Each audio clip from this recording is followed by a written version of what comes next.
Notre invité café et votre question au 31 90 00. Un protocole de partenariat entre le tribunal de grande instance de Cayenne et l'Institut régional de développement du travail social.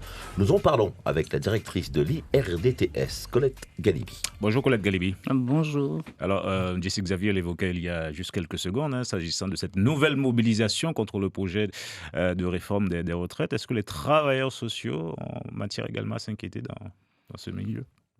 Les travailleurs sociaux s'inquiètent sur beaucoup de sujets parce que c'est une filière qui est en tension, qui a besoin de reconnaissance et qui fait l'objet de tellement de réformes. Et nous, au niveau de l'IRDTS, on vit de plein fouet. Je dis pas on subit parce que c'est toujours un aspect positif de se remettre en question. On peut rappeler ce que c'est qu'un travailleur social? L'IRDTS, c'est l'Institut régional de développement du travail social. C'est le seul organisme qui forme les éducateurs spécialisés, les assistantes sociales, les éducateurs des jeunes enfants, les moniteurs éducateurs, les gens qui interviennent dans le travail social. Au départ, on intervenait surtout dans le cadre des établissements, mais aujourd'hui, le travail social, c'est plus que ça. C'est de l'innovation sociale. Ça bouge, ça évolue. Les choses évoluent et évoluent vite, puisqu'on fait l'objet de réformes.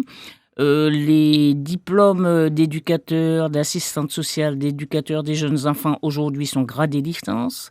Donc, on a une universalisation des diplômes, donc il faut revoir la manière d'intervenir. Nos jeunes sont de plus en plus jeunes puisqu'on commence avec Parcoursup depuis l'année dernière. Donc il y a une grande révolution sur l'approche du travail social aujourd'hui. Et véritablement, c'est une mouvance. Enfin, nous, on prend ça de manière positive et non négative. Mais c'est vrai que ça nous fait énormément réfléchir et avoir beaucoup de travail, quoi. Et à ce titre, vous proposez 6 diplômes d'État, c'est du haut niveau. Oui, en fait, on a toujours été, dès le départ, tous les institutions du travail social proposent des diplômes d'État qui sont extrêmement bordés par des arrêtés, par des décrets.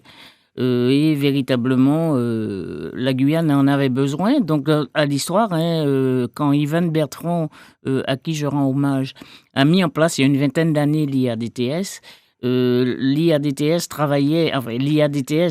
Guyane travaillait avec la Martinique dans le cadre de l'IFMES, et donc il était fondamental que la Guyane puisse prendre en main cette filière qui est fondamentale pour elle, mieux qu'aucun endroit du territoire.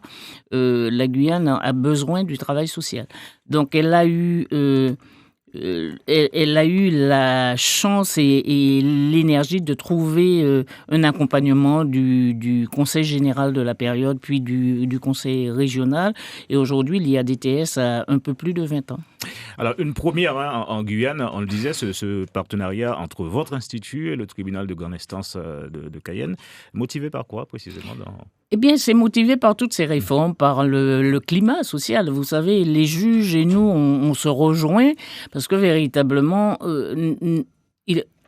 à partir du moment qu'on parle de population, de précarité, on se retrouve avec des problématiques d'enfants, de mineurs isolés, de problématiques de parentalité, de jeunes qu'il faut placer, de jeunes qui subissent des violences. Et tout cela passe par le tribunal des enfants, par le tribunal des familles. Nos travailleurs sociaux interviennent beaucoup auprès de la justice. Et souvent, ils se comprennent pas forcément. C'est une façon de les mettre au plus près de la réalité. C'est une façon de les mettre au plus près de la réalité. Et au lieu d'être en situation de conflit et de non-compréhension, de dialogue de sourds, il est fondamental de mettre un partenariat entre ces structures pour le bien-être de la population. Vous savez, la Guyane est dans une situation où on a un melting pot de population. Et donc, forcément, on est dans du droit coutumier. Alors, à quel moment le droit coutumier s'arrête par rapport au droit éternelle, grande question.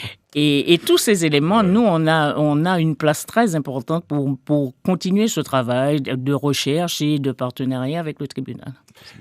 Alors, on le voit, l'activité effectivement de justice est importante et la question que l'on se pose, c'est est-ce que dans l'évolution des métiers, notamment du travailleur social, on entend parfois ce poids que prend les actes administratifs. Est-ce que ils ne s'en plaignent pas, les travailleurs avec qui vous avez l'occasion d'échanger, du poids de la machine administrative? Forcément, la machine administrative, elle est présente. Mais bon, moi, je ne pense pas que ce soit le débat le plus important à avoir. Le débat le plus important, comment on traite l'usager, celui, effectivement, qui est justiciable, dans des conditions avec le plus d'équité que possible. Or, aujourd'hui, véritablement, bon, les juges eux-mêmes, ils le disent, quand nous ont approchés, parce que ils nous disent, nous, on arrive en Guyane et des fois, on doit juger des situations qu'on a du mal à comprendre. Donc, effectivement, on a démarré notre contact comme cela en disant, bon, nous, à l'IRDTS, on peut vous accompagner et travailler ensemble avec des actions sur les codes sociétaux. Et véritablement, on a poussé plus loin parce que véritablement, on se rendait compte que les travailleurs sociaux qui accompagnent souvent les justiciables n'ont pas forcément une connaissance de la machine judiciaire.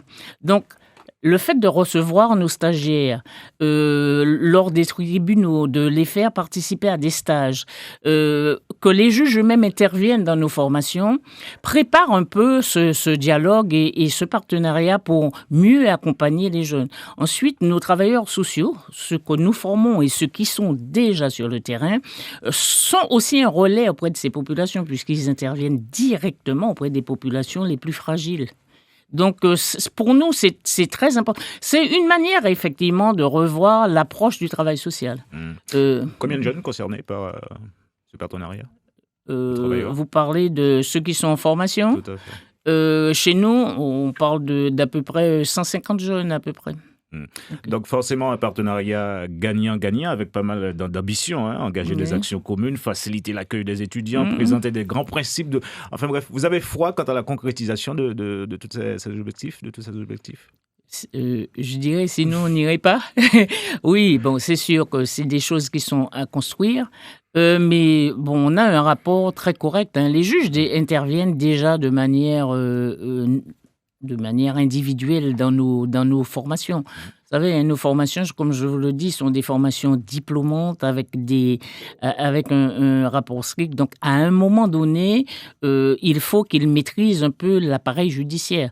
Donc, développer ce partenariat permet d'approfondir cela et de l'approfondir sur le territoire de Guyane où véritablement nous travaillons à prendre en compte la réalité guyanaise en termes de pluriculturalisme et pluriethnicité. Alors un partenariat qui sera paraphé cet après-midi? Qui sera paraphé cet après-midi. Oui. Le fruit de longues concertations, de négociations apparemment, puisque vous avez 20 ans, vous me disiez.